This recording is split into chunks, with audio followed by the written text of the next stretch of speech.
Hello, my name's Jo and I work for Norfolk Library and Information Service as a community librarian, and I also work as a library and information assistant at the Millennium Library in Norwich. We've been working on a project, me and a couple of colleagues, called Read My Mind, and it's to see if there's any correlation between reading and improving mental health. There's been higher rates in men in Norfolk than there are in women, so we are concentrating on men at the moment in our project. If you want to find out any more about the project, please leave a comment at the end and we can email you or let you know that information. But today, as it's World Suicide Prevention Day, we thought we might read some books for you. So as part of a project, we've got some Matt Haig books that we're using. We're giving some away for free.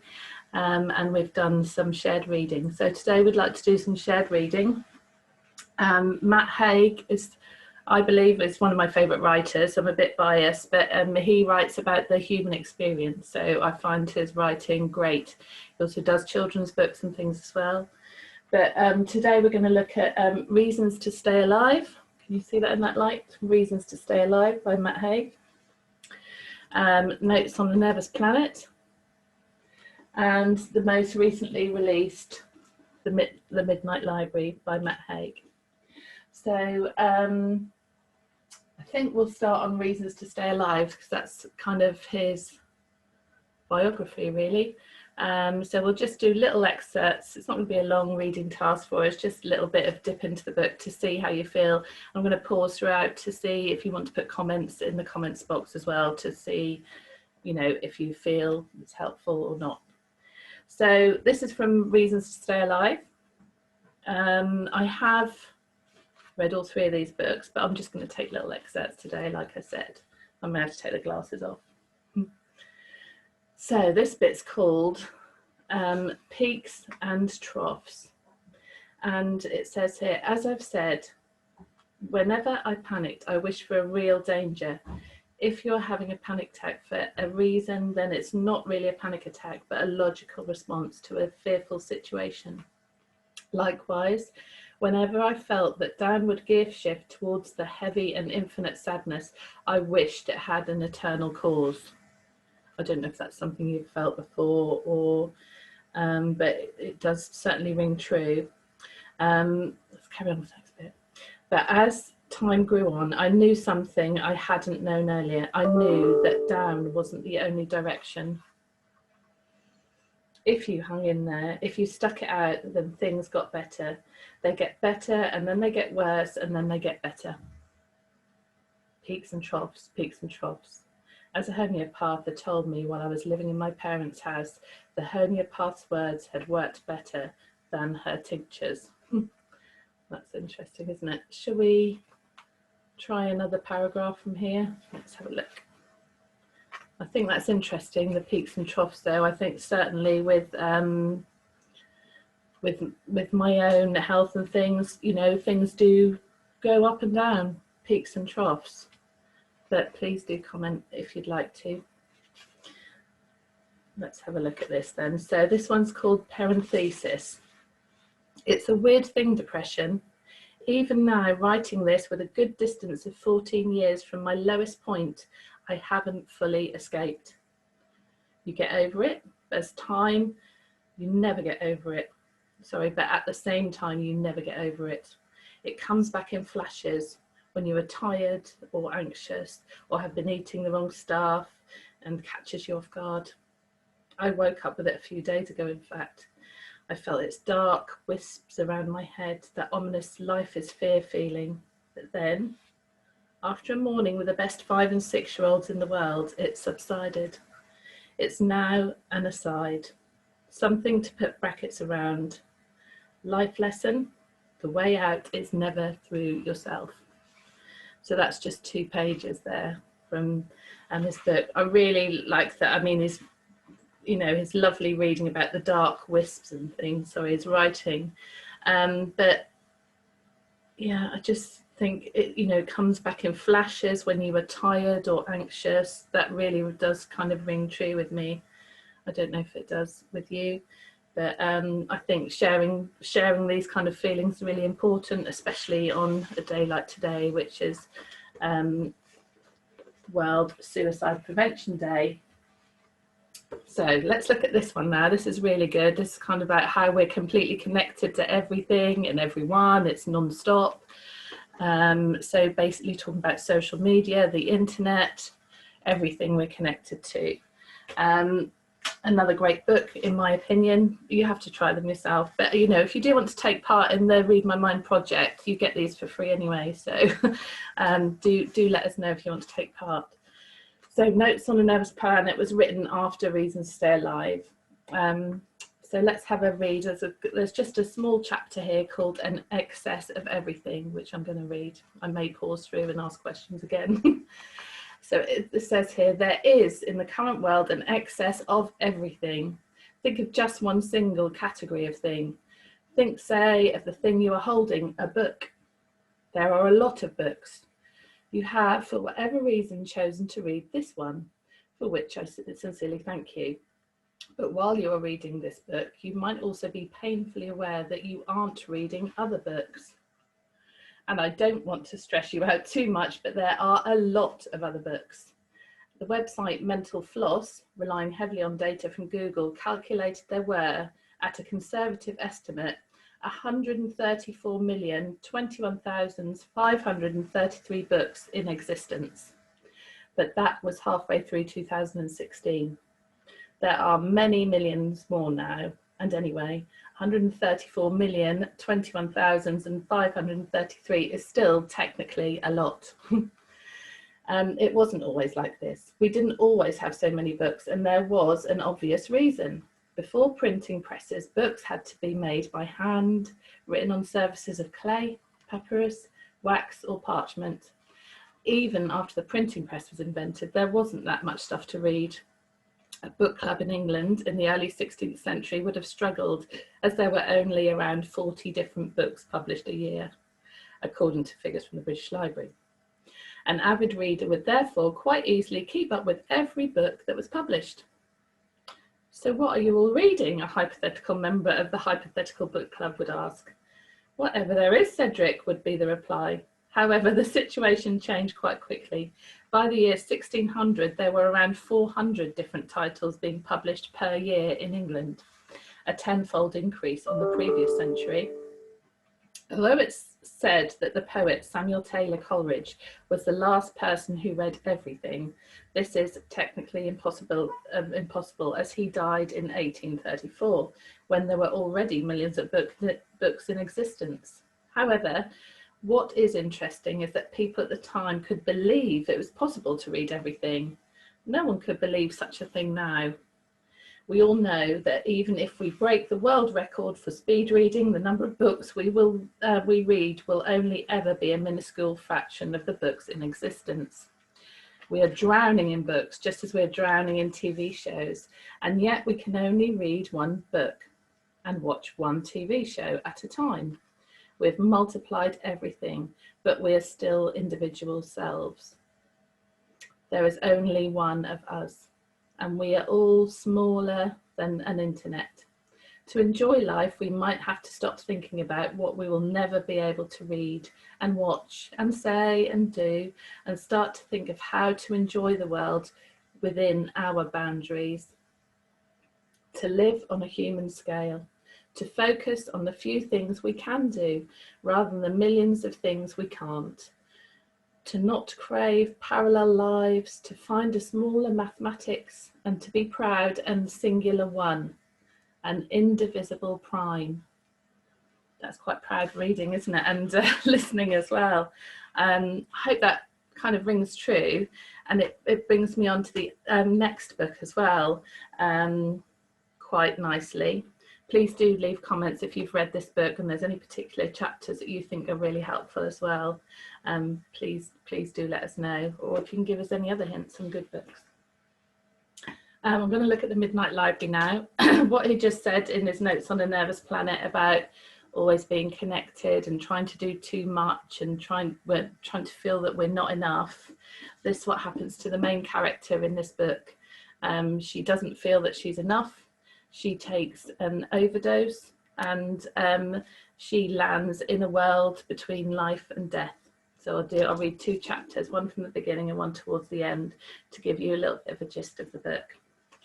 So the world that she goes to is called the Midnight Library, and she gets to live different lives she might have lived had she chosen a time, made a slightly different decision. So, and she gets to go to quite a few different lives. It's really interesting. So this chapter is actually called the Midnight Library.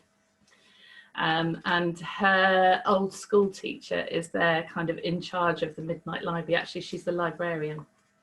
So, and her name's Mrs. Elms. As she spoke, Mrs. Elms' eyes came alive, twinkling like puddles in moonlight.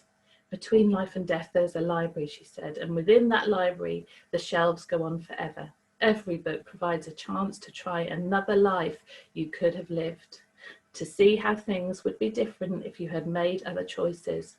Would you have done everything different if you had the chance to undo your regrets? So I am dead, Nora asked. Mrs. Elm shook her head. No, listen carefully. Between life and death. She gestured vaguely along the aisle towards the distance. Death is outside. Well, I should go there because I want to die, Nora began, walking. But Mrs. Elm shook her head. That isn't how death works. Why not? You don't go to death. Death comes to you. Even death was something Nora couldn't do properly, it seemed. It was a familiar feeling. The feeling of being incomplete in just about every sense. An unfinished jigsaw of a human, incomplete living and incomplete dying. So why am I not dead? Why has death not come to me? I gave it an open invitation. I want to die, but here I am, still existing, and I am still aware of things. Well, if it's any comfort, you are very possibly about to die. People who pass by the library usually don't stay long, one way or the other. When she thought about it, and increasingly she had been thinking about it, Nora was only able to think of herself in terms of the things she wasn't, the things she hadn't been able to become, and there really were quite a lot of things she hadn't become. The regrets which were on permanent repeat in her mind. I haven't become an Olympic swimmer. I haven't become a glaciologist. I haven't become Dan's wife. I haven't become a mother. I haven't become a lead singer of the Labyrinths. I haven't managed to become a truly good or truly happy person. I haven't managed to look after Voltaire. That's her cat, by the way. And now, last of all, she hadn't even managed to become dead. It was pathetic, really, the amount of possibilities she had squandered. Well, the Midnight Library stands, Nora. You will be preserved from death.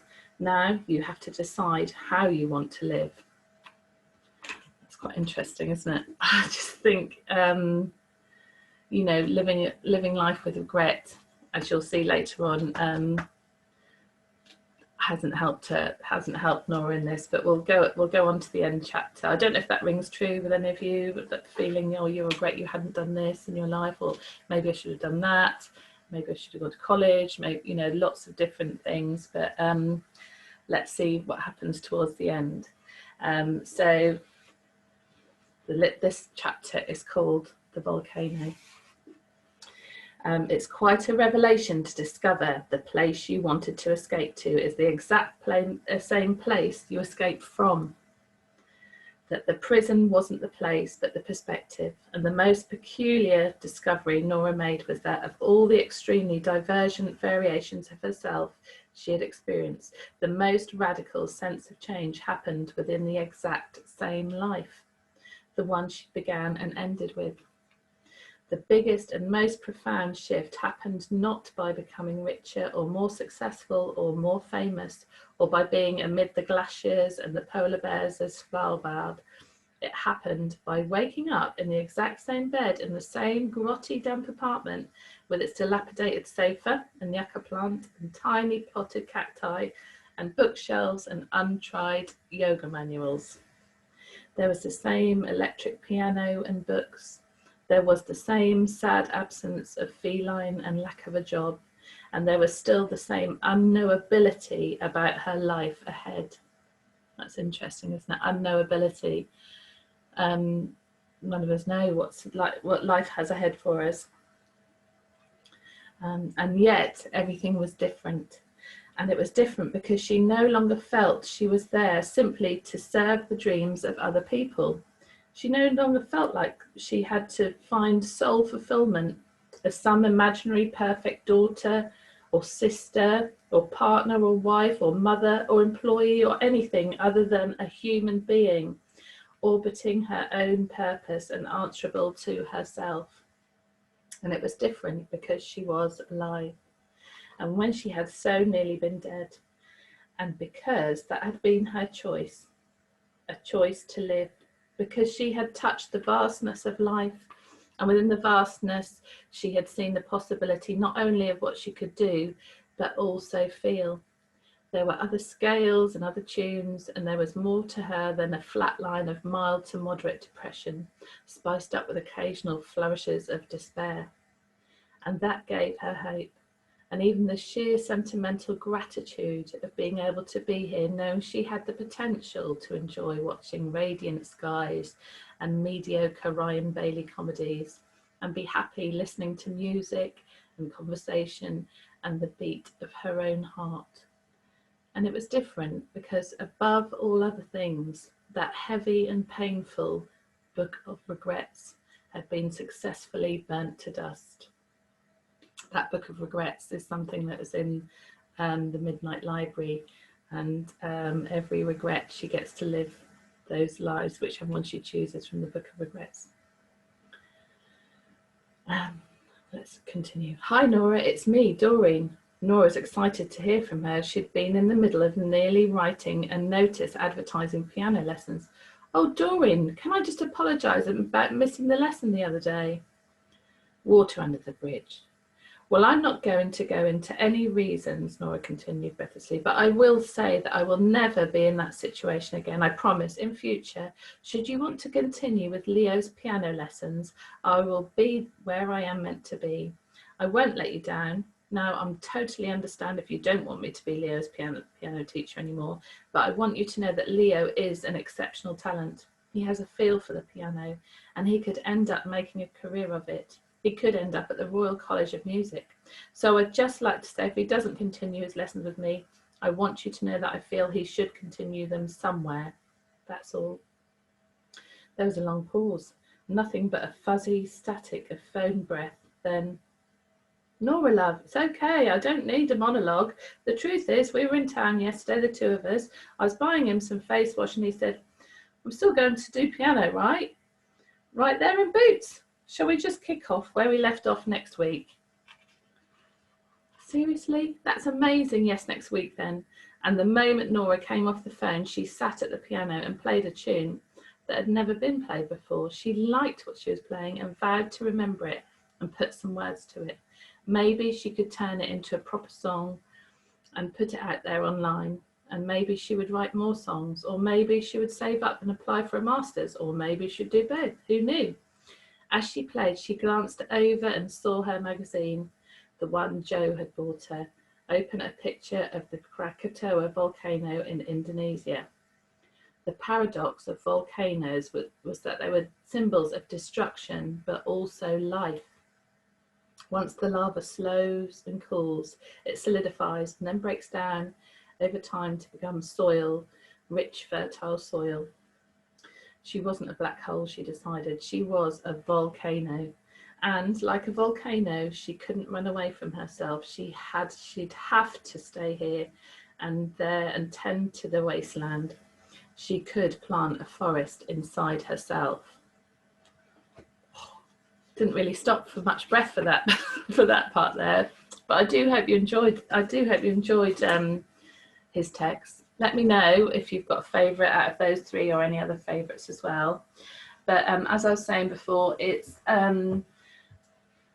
World Suicide Prevention Day today. If you or someone you know is struggling, we have got information of who to contact. So the Wellbeing Service, NHS, You can ring them or email them. They're 0300 123 1503. So it's on, and the website is www.wellbeingns, so it's Norfolk and Suffolk, that stands for .co.uk. They're also on YouTube, Twitter and Facebook. They're a great service. I know a few people who've used that. Also, clearly, if you are feeling desperate, you can always talk to the Samaritans. That's free, and it's 116 123. So yeah, please do contact them, or you can email them at jo@samaritans.org, and their website is samaritans.org. Also, a really good, just trying to find the detail, was Every Mind Matters. That's a really good app as well, so that's something maybe to look at. But please do get back to us and leave any comments below here, and don't forget, there's always someone there that you can talk to. I hope you've enjoyed the books, and please let us know if you think they've helped. Okay, you take care. Thank you.